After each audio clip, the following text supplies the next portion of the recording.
Olá, pessoal, sejam muito bem-vindos e bem-vindas ao nosso curso de Matemática para o Enem. Meu nome é Daniela e eu vou estar com vocês ao longo dessa jornada. Nas duas primeiras aulas, nós vamos estudar o conteúdo de teoria dos conjuntos. Vamos lá. Bom, pessoal, então, basicamente, na nossa primeira aula, vamos trabalhar os principais conceitos da teoria dos conjuntos. Começamos com a definição do que é um conjunto, passando pela forma como eles são representados e nomeados, e chamamos de denotação. Em seguida, vamos entender a relação de pertinência, ou seja, como identificar se um elemento pertence ou não ao conjunto. Depois, falaremos sobre a igualdade e desigualdade de conjuntos. Bom, pessoal, antes de mergulharmos nas operações com conjuntos, a gente precisa entender uma coisa bem simples: o que é um conjunto?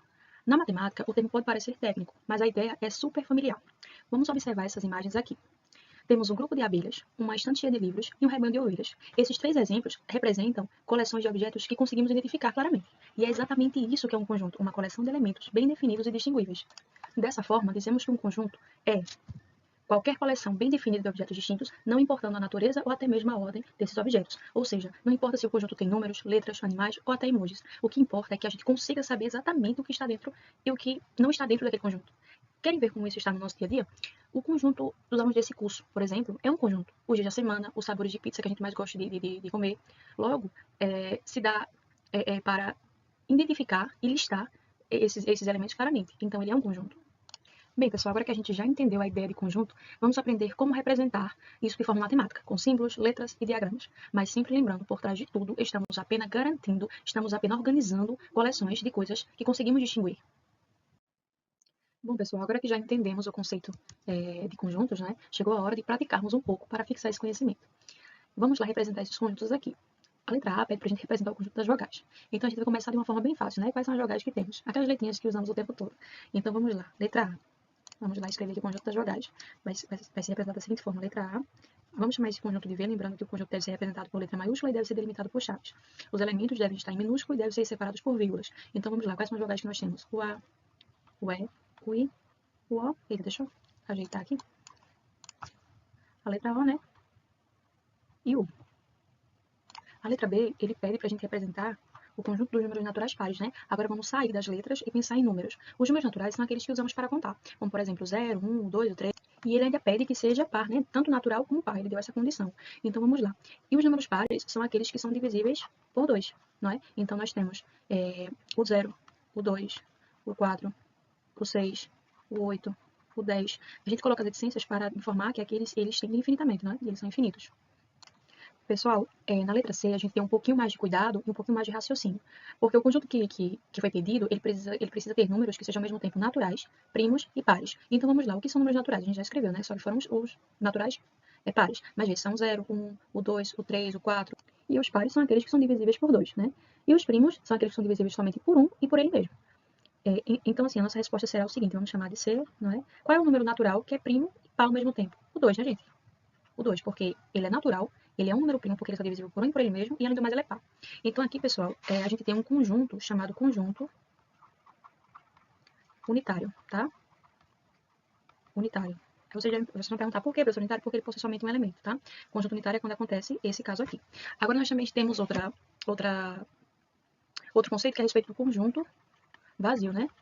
O conjunto vazio, pessoal, é aquele que não possui nenhum elemento. Ele pode ser representado dessa forma ou dessa forma aqui, tá? Nunca devemos representar um conjunto vazio dessa forma. Dessa forma aqui fica o conjunto unitário, né? Porque ele tem um elemento aqui dentro, tá bom?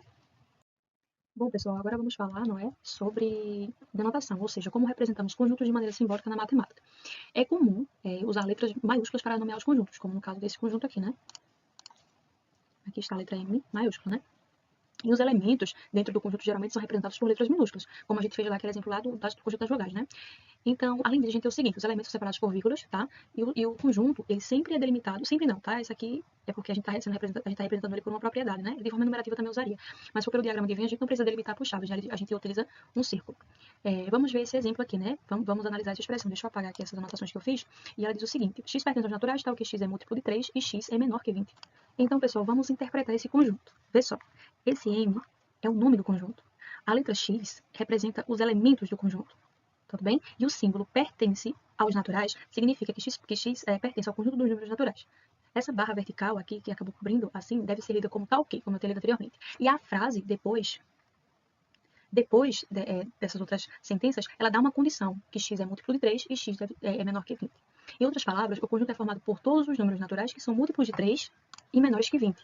E quais seriam esses números? Vamos pensar juntos. Os múltiplos de 3 menores que 20 são o 3, o 6, o 9, o 12, o 15 e o 18. Logo, podemos representar o conjunto da seguinte forma. O M vai ser igual ao 3, ao 6, ao 9, ao 12, ao 15 e ao 18. Você já vai perguntar, mas professor, o 20 não entra? Não, porque não é menor ou igual, né? Se ele tivesse dito x pertences naturais, tal que x é múltiplo de 3 e x é menor ou igual que 20, aí sim o 20 entraria, tá bom? Mas nesse caso o 20 não entra. Só se tivesse dessa forma aqui. X é menor ou igual que 20. Aí para esse caso em específico, o 20 iria pertencer ao conjunto M. Mas ele só disse que o x era menor que 20. Então, nesse caso, o 20 não pertence a esse conjunto.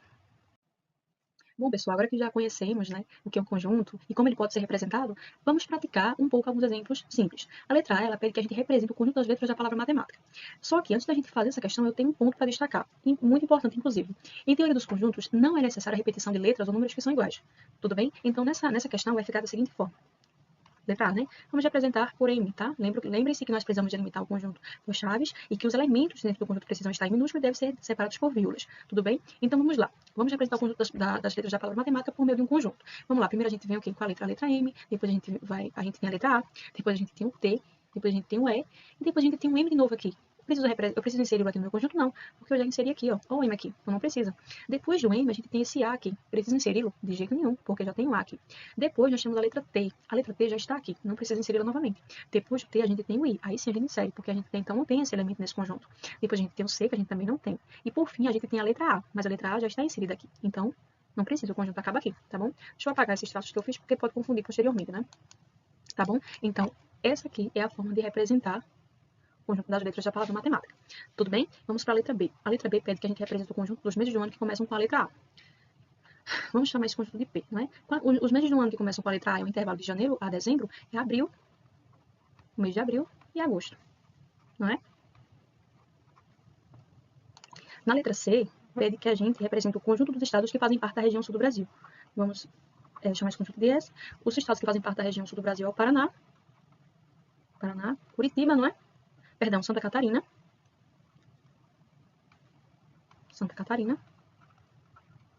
e Rio Grande do Sul, né?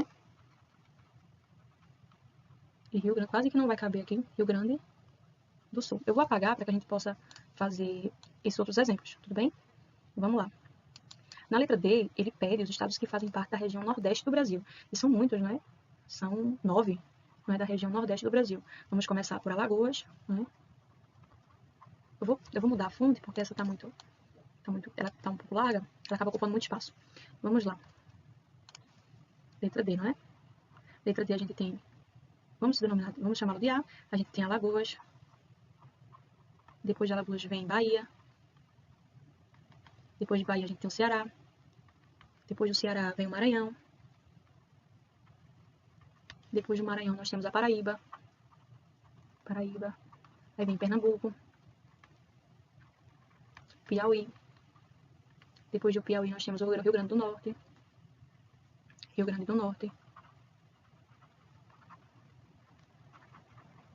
Depois do Rio Grande do Norte, por último, nós temos Sergipe. Esses são os estados que representam o Brasil, né? Deixa eu apagar aqui embaixo para a gente fazer a letra E. Vamos lá, vai dar certo. Letra E. A letra E pede o seguinte: conjunto dos números primos positivos. Vamos chamar de P, né? Vamos lá, quais são os números primos positivos que nós temos? São aqueles números que são divisíveis por um e por ele mesmo, que são números primos, e positivos são aqueles números que não são negativos, né? Então, os números negativos não entram, não vão pertencer a esse conjunto. Então, a gente vai ter o 2, o 3, o 5, o 7, o 9 não entra porque ele é divisível por 1, por 3 e por ele mesmo. A gente pula pro 13, aí do 13 a gente pula pro 17, 19 e assim infinitamente. Tá bom? Os números primos positivos, eles são infinitos, né? Tanto os primos como positivos. E aqui eles estão bem nessas duas condições para o mesmo conjunto. Bom, pessoal, agora vamos compreender como podemos representar um conjunto. Letra A, a gente tem a opção por extenso, que é a numeração. Neste caso, a gente escreve todos os elementos do conjunto, um por um, entre chaves. Por exemplo, o conjunto das vogais que já vimos anteriormente pode ser representado, não é? Assim. Vogais A, I, O e U. Essa aqui é um exemplo feito numa representação de conjunto por extenso, né, por meio de uma numeração. Essa forma, tá, gente, de escrever é uma forma muito simples e direta e também é muito comum, tá? Então, vê, a letra B ela fala por uma propriedade, não é? Neste caso, a gente não lista os elementos, mas se descreve uma característica comum entre eles. Por exemplo, aqui da letra B, né? Vamos citar um exemplo aqui. A vai ser igual a x, pertence aos naturais, tal que x é par, tá? Essa aqui é uma descrição por uma propriedade, tá bom? E a gente tem também pelo diagrama de Venn, né? Pelo diagrama de Venn. Essa é uma representação gráfica, tá? Que usamos principalmente quando queremos mostrar a relação entre conjuntos, como a intersecção ou a união. Cada conjunto é desenhado como um círculo e os elementos são colocados dentro desses círculos. Então vamos lá, vamos supor aqui que a gente quer colocar esse conjunto aqui das vogais dentro de um diagrama de Venn, tá?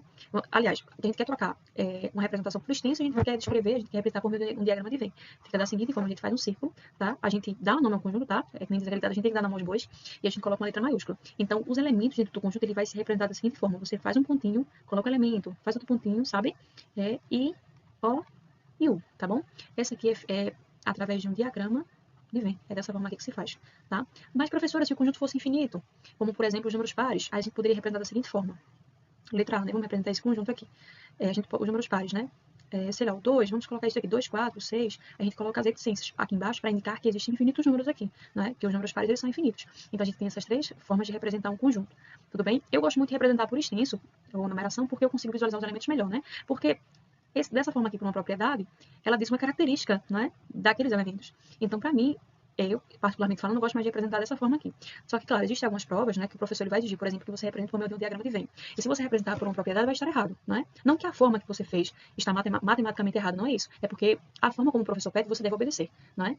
Então, a gente precisa ter esse cuidado e saber distinguir, né, a forma por extenso, por uma propriedade, por meio de diagrama de Venn, para não acontecer esses casos. Pessoal, agora que já vimos as principais formas de representar conjuntos, vamos colocar isso em prática com um exercício simples, tá? O enunciado, ele diz que os elementos do conjunto A são os divisores de 24. Nosso objetivo é representar esse conjunto de três formas diferentes, por extensão, por uma propriedade e por meio de um diagrama de Venn, tá? Primeiro, vamos identificar os divisores de 24, não é? Os divisores de 24 são aqueles números naturais que dividem o número 24 exatamente, ou seja, que possuem um resto zero, não é? Durante essa divisão. Então, esses números são, vamos lá, os divisores de 24, vamos chamar de D, né? São o 1, o 2, o 3, o 4, o 6, o 8, o 12. Depois a gente pula para o 24, né? Então, pessoal, nesse primeiro caso aqui, vamos chamar de... Deixa eu apagar aí para fazer novamente. A gente já representou por forma de extensão, né? Aqui. O segundo, ele quer que a gente represente por forma por uma propriedade, né? Então, vamos lá. X pertence aos números naturais, né? Não tem número negativo aqui. Tá o que? X é divisor positivo, né? Vamos colocar assim, para ficar mais claro, de 24, que a gente não inseriu os números negativos, né? O terceiro caso é que a gente representa por meio de um diagrama de Venn, né? Então, vamos ver se vai dar esse daqui, né? A gente tem o número 1, o número 2, o 3, o 4, o 6, o 8, o 12 e o 24. Pronto, essas são as três formas de representar um conjunto. Então, vocês percebam o seguinte, que só de você enumerar, né, logicamente, os divisores de 24, nesse caso, você já está escrevendo de forma tabular. Então, você já elimina, já é menos trabalho, né, porque você já elimina aqui a forma por uma extensão. Aí você vai se preocupar agora por uma propriedade por meio do diagrama de Venn. Assim, eu acho que a forma mais difícil assim, de se fazer é por uma propriedade, porque você vai pensar numa característica daquele número, né? E a característica deve ser plausível, não é? Por exemplo, aqui, eu não poderia colocar uma característica, por exemplo, se eu colocasse uma característica diferente aqui e representasse pelo menos um número aqui, estaria errado, não é? Por exemplo, se eu dissesse aqui os elementos do conjunto são divisores de 24, aí se eu colocasse aqui que é menor ou igual que 24, já ficaria errado, não é? Porque o 24 divide o 24, tá? Então a gente precisa ter esse cuidado quando for fazer essa descrição por uma propriedade, tá bom? Pessoal, agora vamos verificar, né, vamos falar sobre a relação de pertinência, que é uma forma de indicar se um elemento faz parte ou não de um determinado conjunto, tá? Então, se quisermos dizer